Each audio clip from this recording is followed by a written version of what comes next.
I mentioned earlier that this follows on from two earlier presentations, and the topic for tonight's presentation, or panel discussion, is National Strategic Infrastructure.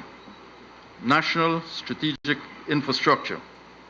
And the objectives of the presentation by the panelists are first, to provide an overview of the vulnerabilities and limitations of Guyana's existing infrastructure and offer models for future development based on studies completed and examples from other countries. And Mr. Stanley Ming will be doing that presentation.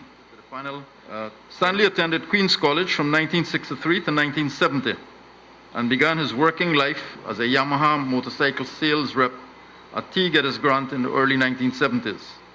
A few decades later, when he set up Ming's Products and Services, it became the distributor in Guyana for all Yamaha products.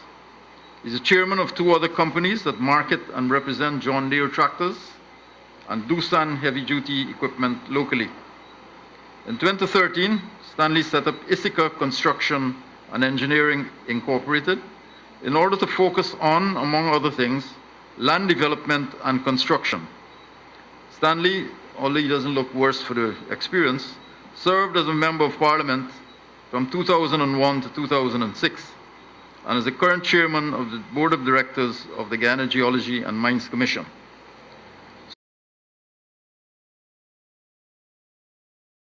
What I'm going to show you here today is a series of slides of actual situations in Guyana, and I'm going to be very quick so I can show you as much of it as possible. That there, for those of you who don't recognize it, was a couple of years ago just outside the Ocean View Hotel, which you can see, in the background there. This is a seawall just across from where Movie Town is being built. This was about 3 years ago, and there was a high tide. It wasn't a storm. And within about 45 minutes, this was the only alignment on the East Coast going from Georgetown towards Berbice, what it looked like. I don't know how many of you remember that. The embankment behind that wall was badly eroded. And if you go there, even today, there's a lot of slippage of that land. And Bert can tell you what would be the end result of that in the future. That is the seawall just across from the GDF. Again, that was in February of 2015. As you can see, there's no big waves, but the seawall became a weir, and it looked like a waterfall. The bottom right-hand picture is the Stabroek Market. That there is just in March this year at IFLOC, where a section of the seawall was knocked out, and you can see the effects of the waves hitting the existing wall. That there is just a section of photograph, but that dent you see in that vehicle was young Arjun, Alex. He was parked here, and that is water coming over the seawall continuously, and it hit that and created that dent. It was, tons of water coming over just from a high tide. That there is the condition of the seawall outside Buxton, and I'm not an engineer, but I can simply predict that that's not going to stand up for very much longer. That's all rusted and falling apart. And that is not the only location. Many parts of Guyana, that's the condition of the seawall. And as far as I know, Stuart says that's somewhere in the vicinity of about more than 100 miles of sea defense systems. On the west coast, at Zeelock, you can see here where the structure, the coker, is separated from the seawall. If you stand there when the wind is blowing and there is a 3-foot wave action, it rocks. And the fisherman stood there one day and I said, "Guy, this thing rocked." He said, "Mr. Ming, the next time it might roll, so you get rock and roll." That there, if you go to Lusignan or Good Hope, and you look out, or Triumph, when you look out into the ocean, that is where the cokers and the seawall was a few decades ago. And talking to the experts, not me, they say that the next alignment on the East Coast, if nothing is done to stop it, would be the current railway embankment, where we'll have to build a new seawall structure in the future, because the rest of the coast will be reclaimed by the ocean.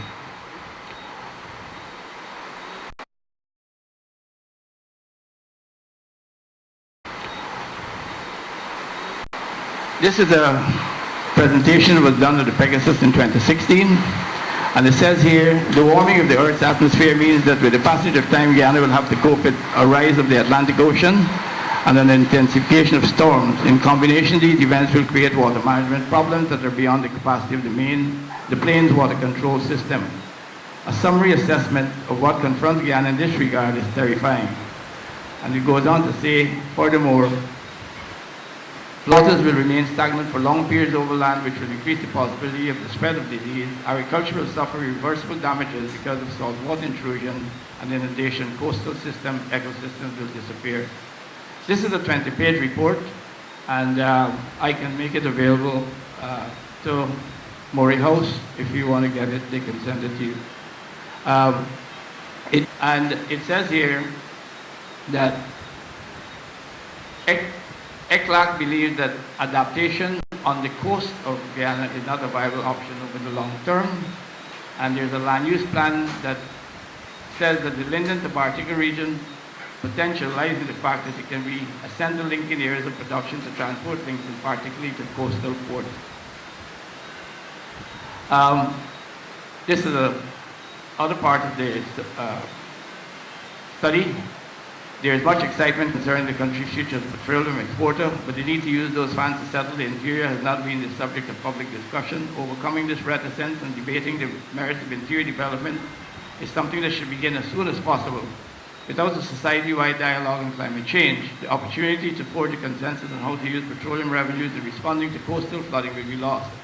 The risk of such a failure is that when circumstances do finally force a society to relocate, it will be unprepared to do so in an orderly and systematic way.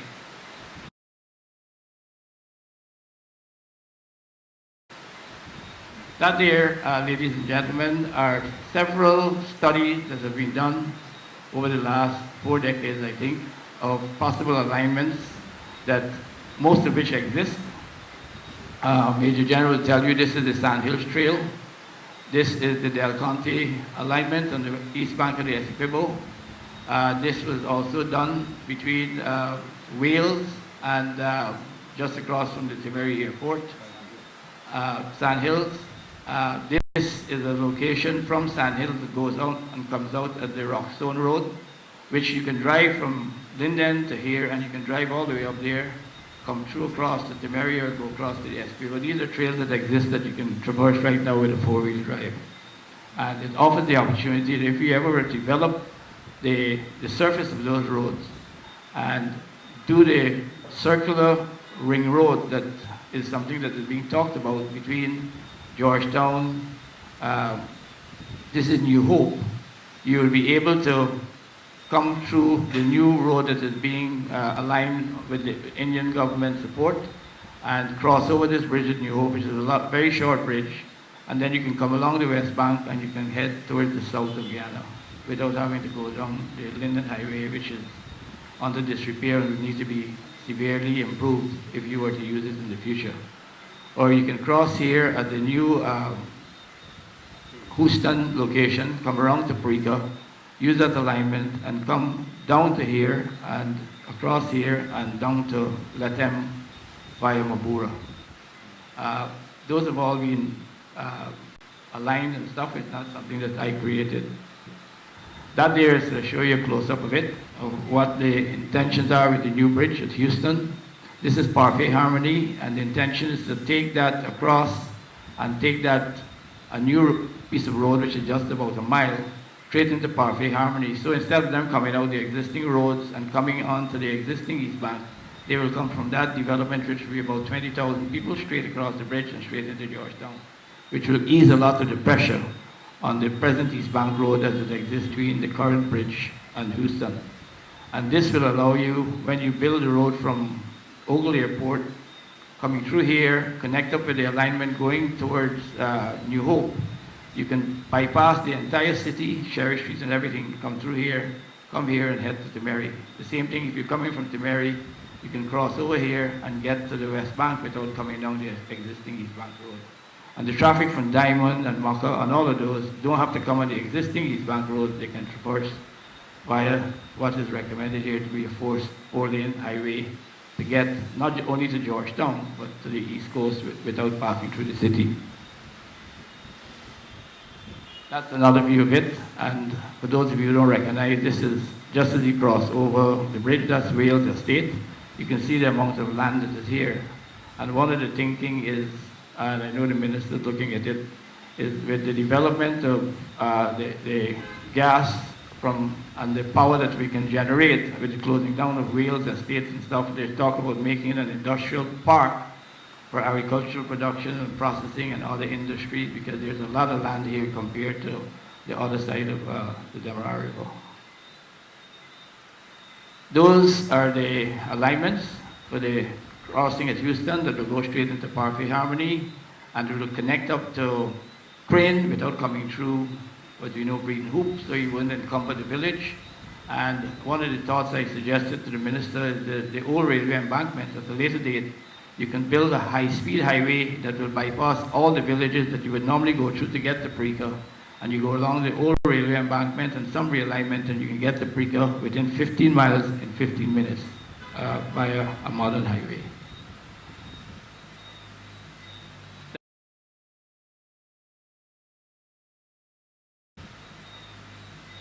That there is the president saying at the end of 2016, I think it is, the head of state announced that it will begin negotiation with national and international parties to build a bridge across the Essequibo River as it seeks to improve aerodromes, bridges, roads, and stellings in order to enhance communication between the hinterland and the coastland. That is the point at which they will cross. That's about, at the most, 600 feet. That building is about 100 feet in length, and you can fit about 5 to 6 buildings there. It's the narrowest part of the Essequibo, not too far away from Bartica. And there's rock on this side and rock on this side because they're quarries. So it's easy to build a bridge here. That's not a very big structure. They talk about the East Bank Essequibo Highway, and that is another decades overdue road project is building the Parika Devotion Road, which will open up the vast East Bank Essequibo stretch to travel to the coastland and Georgetown hassle-free for partition. That was 2017. Then we had another headline coming out from the government that Region 3 is to be the next frontier for development because of the hub it represents to go anywhere you want to go towards the south of Guyana, whether you want to go to mining, quarries, tourist resorts, agriculture along the banks of the river. And as you know, that's Region 3 there, as you can see.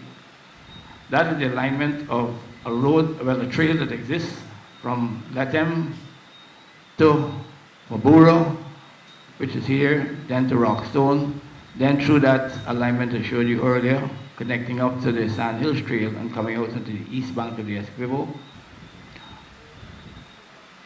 That is the presidents of both Guyana and Brazil talking late last year, December, that they will work closely with the People's Republic of China to access $50 billion of China's select funds to complete the road from Brazil. That was an article that was published in 2016, that Parika is being built into a modern new town. And as you can see from some of what has happened already, we got double-decker car parks, modern supermarkets, and other facilities, gas stations on the waterfront for fueling of fishing boats and supply vessels, ice houses that produce ice out of the water, very modern infrastructure. And in 2006, there were 4 sawmills, and now there are about 20. And most of the wood we use in Georgetown comes from there. Those are some of the sawmills. That is a piece of land that I'm developing with IC Construction Engineering. This is when I bought it. That rooftop is that rooftop there. To give you an idea, this piece of land is 325 acres, and to give you a reference in Georgetown, it's the equivalent of from Main Street to Camp Street and from the seawall to Banks DIH. So it's not a very small piece of land. The Parika Goshen Road is supposed to start construction in 2018, which is this year. That's the alignment for the studies that were done on both the west bank of the Demerara and the east bank of the Essequibo, done and re-surveyed. This is a German study that says that we should be developing the area around Bartica and Linden with private sector development. It was presented in 2003. It shows you the area is 1,600 square miles, which for those of you who may not be aware, that is 6 times the size of Singapore, that green area. and Singapore has a population of just under 6 million. If you were to take all the cities and towns that we have in Guyana, it will fit into this top piece if we compressed it. So we have a massive area to talk about. That's Linden, that's Bartica. And for those of you who may not be aware, all of that land is above sea level. The quarry products we use throughout Guyana come from here and here. The sand that is available in the river, we can never finish it for another 100 years. And as Bert will tell you, it uses 40% less cement because of the particulate size. The forest resources that go to all those sawmills come from this area.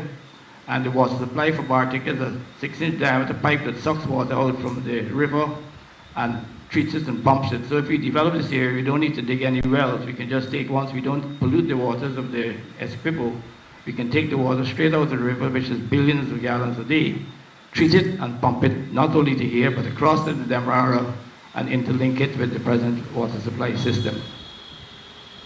That is the sand in the river that you can see, and that extends for many miles to the Essequibo River. This picture you see here, the difference between here and here, the people that own this property cleared the vegetation that has overgrown the banks of the river over the last thousands of years. If you clear the overgrowth on the Essequibo River on either bank between Porica and Bartica, you will have 60 miles of sand beach in the Essequibo River alone, and it's fresh water, which is more sand beaches than all of the Caribbean countries put together. But most of us don't know that. That is the study done by the Germans. It tells you that land area, all its potential, forestry potential, agricultural, ecological, minerals. It's a very in-depth study. It's a very big document. I think is where we should be focusing the future for green state development. And to show you quickly some of the things that were done, this was advertised an advertisement in 2001 in the Economist magazine where the Indian government wanted to build a 100-mile road. They didn't have the money, but what they did, they offered a band of about 500 meters worth of land in addition to the 100 meters for the expressway along the corridor for commercial, amusement, industrial, as well as township development as an integral part of the project. I remember when this was done, there were over 1,000 hits on this website, and that is now history. The highway was built. It's a 4-lane highway. You can see all the housing, industrial, railway systems, a new township, including a Formula One track, which I have an interest in, factories, and big commercial entities, all with private capital, because the government didn't have the money to do it themselves.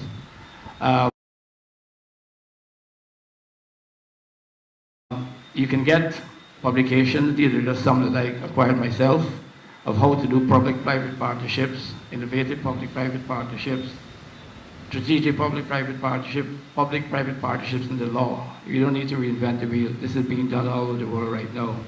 And to give you some idea, this is in the Philippines.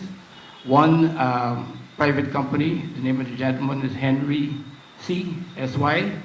He developed out of a swamp, along with other private entities, an entire new city that caters for 5 million people, and they did it in 5 years with private capital. I visited that 2 years ago, including the City of Dreams for 5 million people. It was from start to finish 5 years.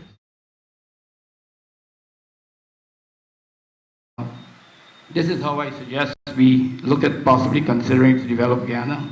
In our local banks, we have, at the present time, this is 2014, over $3 billion worth of deposits. If we were to mobilize some of that, to do all that I showed you there with the roads, would be about 700 million. And if we were to develop some of the land for housing and commercial along the east bank of the Essequibo River, for an investment of about $200 million to build the road and the bridges, you will have access to land that you can sell for low-cost housing at $500 a unit, middle income $2,500, high income $10,000, and that's very cheap. And you will get out of that $1 billion of revenue, and it will be able to accommodate 385,000 people in that new area.